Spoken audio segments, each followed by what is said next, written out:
চ্যাপ্টারটা চ্যাপ্টার 7 অর্থাৎ আমাদের রাসায়নিক বিক্রিয়া। দেখো রাসায়নিক বিক্রিয়া আমাদের কয়েক ধরনের হয়, প্রশমন বিক্রিয়া হয়, সংযোজন বিক্রিয়া হয়, জারণ বিজারণ বিক্রিয়ারই পার্ট এরা, ঠিক আছে। তারপরে প্রতিস্থাপন বিক্রিয়া হয়। তো এই ধরনের যে বিক্রিয়াগুলো আছে, অপসারণ বিক্রিয়া হয়, এই বিক্রিয়াগুলো খুব ভালোভাবে পড়তে হবে। কেন পড়তে হবে? এগুলো সংক্ষিপ্ত প্রশ্ন কখনোর জন্য ইম্পর্টেন্ট, মাঝে মধ্যে গল্পতেও আসে। সবচেয়ে ইম্পর্টেন্ট যেটা হচ্ছে জারণ বিজারণ।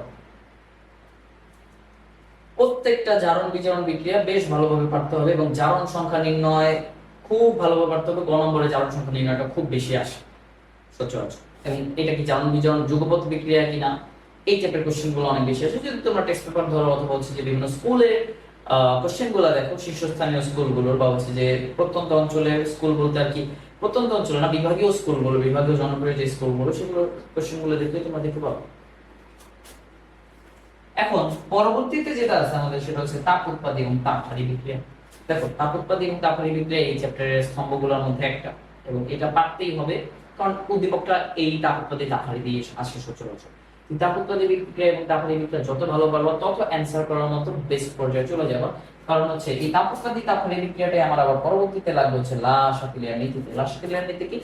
কিচ্ছু না, জাস্ট হচ্ছে তাপ চাপ ঘনমাত্রার প্রভাব, অর্থাৎ হচ্ছে সাম্যাবস্থার আগের অবস্থা, সাম্যাবস্থার পরের অবস্থা, তাপচাপ ঘনমাত্রা যে পরিবর্তনটা হয় এবং তাপচাপ ঘনমাত্রা যে প্রভাব ফেলে, ওইটা হচ্ছে আমাদের লা-শাকিলিয়ার নীতি। এখন লা-শাকিলিয়ার নীতি তাপের প্রভাব, চাপের প্রভাব, ঘনমাত্রার প্রভাব এগুলো আলাদা আলাদা করে পড়তে হবে। অনেক কোশ্চেন দেখা যাচ্ছে যে তিনটারই প্রভাব চায়, বা বলা যায় যে লা-শাকিলিয়ার নীতির মাধ্যমে এই প্রভাবগুলো বিশ্লেষণ করো বা ব্যাখ্যা করো, তাহলে হচ্ছে যে তার তিনটারই প্রভাব দিবা। আবার মাঝে মধ্যে বলে দেয় যে শুধু তাপের প্রভাব দাও বা শুধু চাপের প্রভাব দাও, সেখানে তাপের প্রভাবের ক্ষেত্রে তাপ উৎপাদী বিক্রিয়া এবং তাপহারী বিক্রিয়া অনেক বেশি ইম্পর্টেন্ট। সাম্যাবস্থা ডানে যাবে বা বামে যাবে, এটা বোঝা যায় তাপ উৎপাদী তাপহারী থেকে।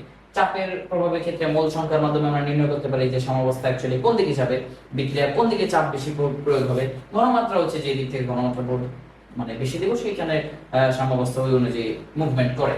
আচ্ছা, তো chapter 7 easy chapter, easy chapter যদি ভালো মতো বেসিক ক্লিয়ার থাকে। এই চ্যাপ্টারে চ্যাপ্টার 5 আর 6 এর বেসিক গুলো যদি ভালোভাবে ক্লিয়ার থাকে তাহলে chapter 7 is a easy chapter, so you can answer it.